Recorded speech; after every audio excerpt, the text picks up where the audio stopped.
Mark Rogers TV talking Ohio State football, and I think what we could have done was just kind of rewind 1 year, go to week 2 of the college football season and say biggest and best matchup of 2016 thus far, Ohio State, Oklahoma. So we've got the same thing, week 2, 2017, the return trip from the Sooners.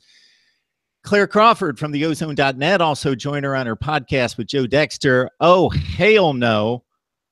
Claire, how you doing today?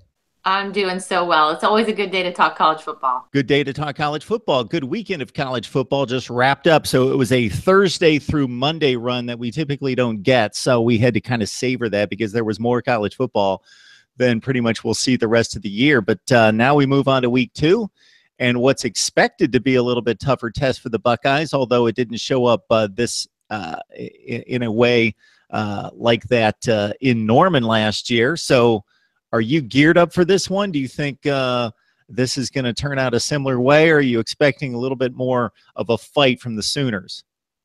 Well, I think as far as a matchup standpoint, it's going to be won or lost in the trenches. And I know that's a very cliche thing to say, but Oklahoma has one of the best O-lines in the country, and Ohio State has the best, if not one of the best, D-lines in the country. So it's going to be exciting to see how that battle, we talk about battles of attrition, that truly is going to be one. I'm always amped up for Buckeye football, so that's a crazy question to ask me. But certainly, yeah, I think obviously the Sooners coming in with a chip on their shoulders. They've already got some bulletin board material out there about Ohio State. Baker Mayfield has come out and said that he's been embarrassed by the Buckeyes, singing Carmen, Ohio on his field, and some of the comments from his teammates have been unusual thus far. So they definitely have something to prove. They definitely have a chip on their shoulder. They've got Lincoln Riley at the helm now, but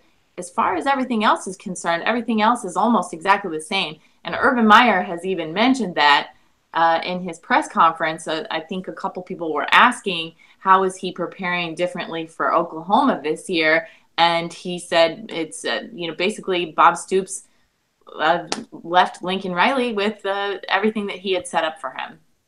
Same two coordinators, both on offense and defense. Urban Meyer addressed that. It's basically the same system.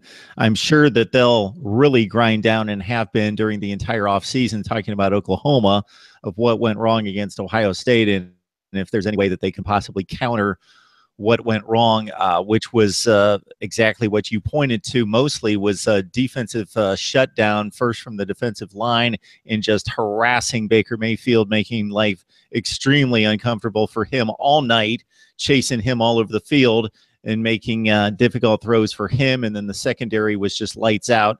And it was a defensive clinic against what's considered one of the best passing offenses. And at the time, with Joe Mixon and Samaje Perine in the backfield, one of the best complete offenses in college football, that just looked very mediocre that night in Norman. And when you're Baker Mayfield, you live by the sword, you die by the sword. He's a very mobile quarterback. He makes great decisions. I want to say that he had maybe 6 or 7 interceptions last year total in his Heisman run.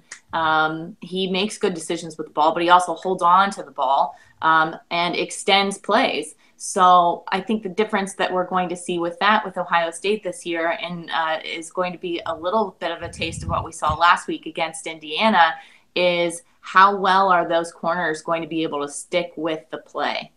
And the good news is, what we did see against Indiana is that the more time the D-line had for Ohio State, the more successful they were with penetration and getting to the quarterback. So I believe it's going to take Baker Mayfield getting the ball off quickly, is what we saw was the success of Richard Legault. And it's going to be interesting to see if that Tiger changes his stripes, or if he ends up sticking with that and tries to take advantage of those new DBs.